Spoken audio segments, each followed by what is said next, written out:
На фоне обострения ситуации в зоне конфликта в Донбассе власти ЛНР и ДНР объявили эвакуацию в России гражданского населения. В нашу страну уже прибыли 80 тысяч беженцев. С инициативой организовать сбор гуманитарной помощи для жителей ДНР и ЛНР выступил глава Республики Коми, секретарь регионального отделения партии «Единая Россия» Владимир Уйба. Индинцы тоже могут внести свою посильную лепту. Сбор гуманитарной помощи для эвакуированных в Ростовскую область жителей ДНР и ЛНР организован силами партии «Единая Россия». Содействие в организации сбора оказывает правительство Республики Коми и администрации муниципалитетов. В Инте товары первой необходимости и продукты питания принимают в местном отделении партии «Единая Россия». Здравствуйте. Здравствуйте. Здравствуйте. Вы кто?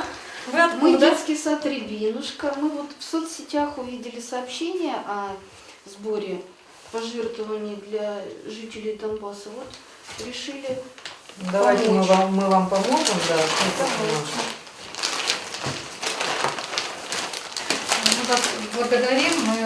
Мы передаем большое спасибо. Пожалуйста, передайте благодарность коллективу за то, что приняли участие, за то, что откликнулись, не остались равнодушными. Большое вам спасибо. Спасибо вам. В Ростовскую область продолжают прибывать люди из Донецкой и Луганской народных республик. Сейчас им необходима помощь и поддержка. Акцию дал наш руководитель регионального отделения партии Уйба Владимир Викторович. Мы все местные отделения нашего Республики Коми поддерживаем эту акцию. И у нас именно в Интинском местном отделении прием благотворительной помощи проходит на Мира 26, это в местном отделении партии «Единая Россия». Всех индинцев мы приглашаем, кто желает оказать какую-то посильную помощь беженцам из Донбасса, мы приглашаем на Мира 26 с 9 утра до 5 вечера.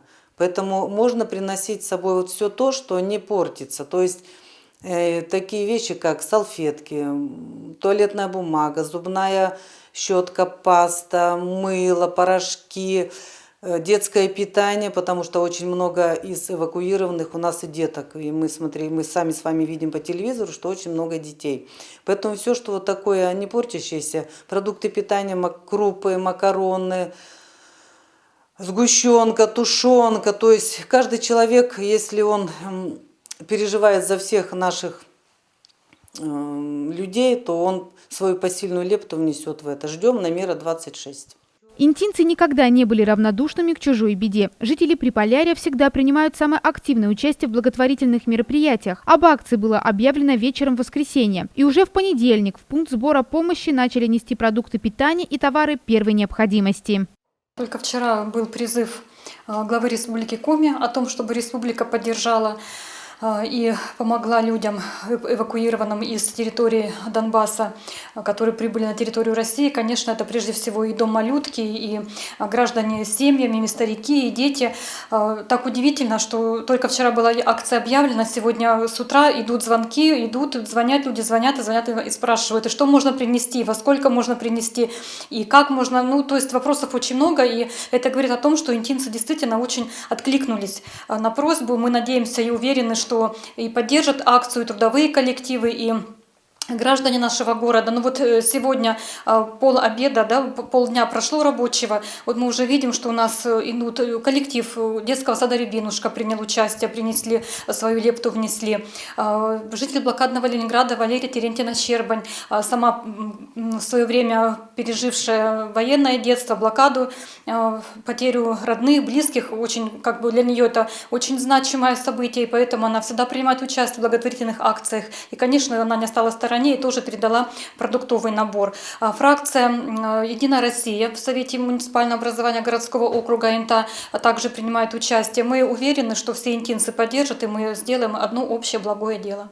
Сбор гуманитарной помощи – это акция, которая будет продолжаться, пока существует необходимость. В Инте из-за сложной транспортной доступности не принимается крупная бытовая техника и габаритные предметы. Ведь по мере формирования запасов они будут отправляться в Сыктывкар. На днях из столицы региона уже поедет первая машина гуманитарной помощи.